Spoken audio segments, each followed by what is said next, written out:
Hello, I'm James Hersher. I'm with AdExchanger and here with Rob Tarkoff. Hello. Glad you be here. Thanks. Been an interesting couple days so far. Maybe a good place to start would be what your just sort of top level, what you're thinking about this year, what the major trends are, we'll sort of dig into some things from there. Sure. Well, I'm thinking about a lot. There's a lot happening in our industry, which makes it exciting for sure. Few things top of mind. Our whole customer intelligence platform strategy, which is based on our CX Unity product, which is our customer data platform for first party data. Mm-hmm. That seems to be the trend, is everybody's moving to first party, and we've been there building a pretty exciting suite of products. So that's sort of one area that we're pretty interested in. The other is really thinking about this problem by industry. So a lot of industries have a different set of customer attributes that they care about, and they want to make sure that every part of that value chain is specific to their industry. So do you understand the nomenclature? Do you get what I care about for my customers? That industry is different for retailers and banks and consumer packaged goods. And so those are sort of two big trends. It's like the verticalization of CDPs, if you will, is something we're thinking about a lot. Yeah, those are definitely two solid trends. CDP, certainly the new three-letter acronym we hear the most. Yeah, for sure. Who do you feel like is the competitive set there for you? Is it sort of big marketing, the familiar marketing clouds? Is it the sort of new kinds of CDPs? Because it's a category that doesn't have a lot of clarity, I think. Yeah, so like a lot of these new categories, everybody, because it's got hype, everybody all of a sudden is in it. Right, I'm a CDP. Magically, yeah. Right, which is great. If I were a CEO of a startup, still I would be doing that too.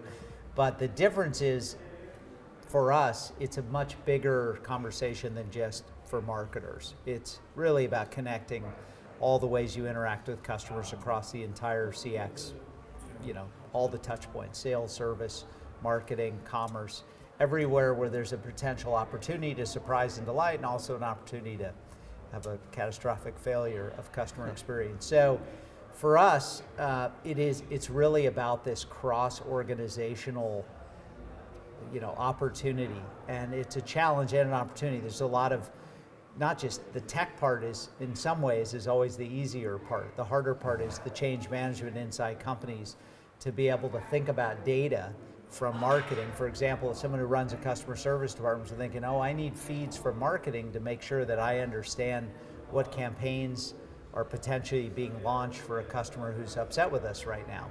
Or in sales, how do I know if things have changed about a company that I'm calling on?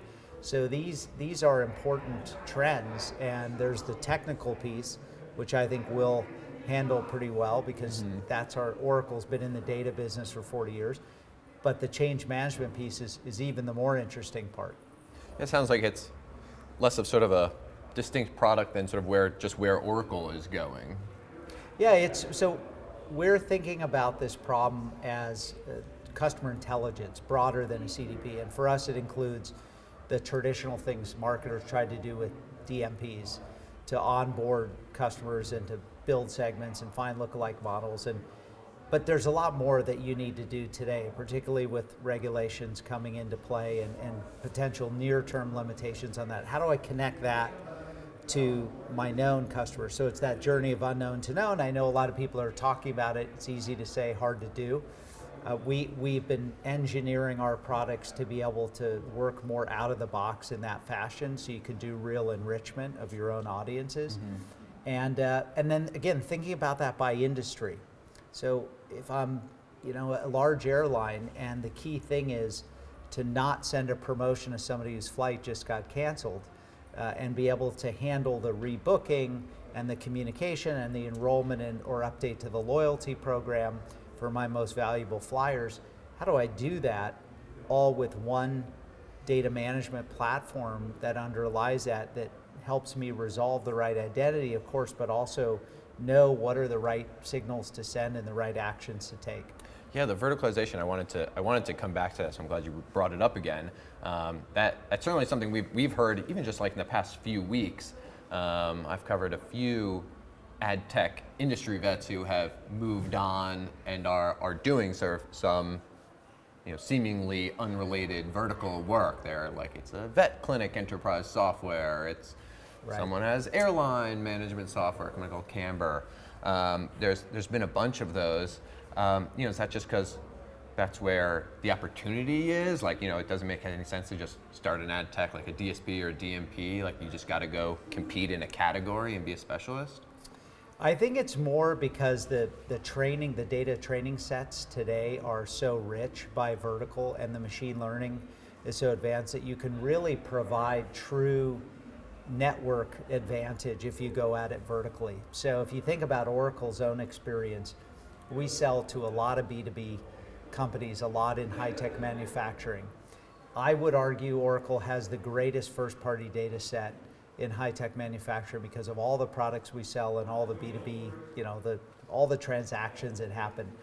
So if you just think about, wow, is there an opportunity in particular industries where the data set is so unique and so specific, and that the models today and the ways of doing the machine learning and data science behind that offers you real competitive advantage in a vertical, then it's a great opportunity. So I think it's more where the industry is advanced to in terms of our ability to really know how to use these data sets to drive unique insights about customers or build unique applications. You can think about companies that did that, in pharmaceutical, like Viva for the CRM space, or companies who have done that in obviously in HR but it's now really more about those data sets, I think.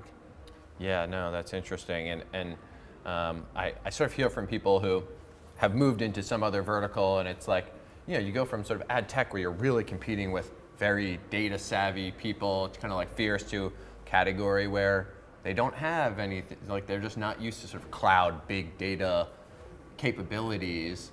It's almost like a breath of fresh air to sort of just like move into a place that, it's like, oh, this industry doesn't have cloud capabilities, they don't sync data sets across anywhere, and coming out of marketing technology, that's just sort of like old hat. Yeah, it's interesting because I think first of all, the journey to the cloud for a lot of companies is still in its very early phases, and being in New York or the Silicon Valley, we oftentimes don't realize that a lot of companies are still running on large on-premise systems that have yet to make that journey to the cloud first. It will enable them to have the data available to do all the things that ad tech has traditionally done. So that's sort of one. And the other is, in certain industries, there have been leaders and laggards for sure. And there are some huge industries today, construction, a lot of manufacturing industries, government for sure, where enormous data sets are now becoming available to be able to do things like optimizing citizen government interaction. We have a great story about the city of Albuquerque, New Mexico, who worked with us to build an Alexa 311 service for reporting graffiti or any problems with city parks, and be able to dispatch a crew through reporting it into Alexa and automatically through our service cloud routing the tech to go clean it up. And so Albuquerque was thrilled to be known as the city that could do that rather than Breaking Bad, right? So that was kind of but that's just one example of how now governments and state and local government in particular is finding this opportunity to innovate in a way that we traditionally thought of only big brands, big CPG brands being able to do it in ad tech. Great. Well, that's a good place to start. I don't want to go too much because we got you on stage later. Yeah, but great. Thanks for stopping by. Thank you. Good to see you. Yeah. See you soon.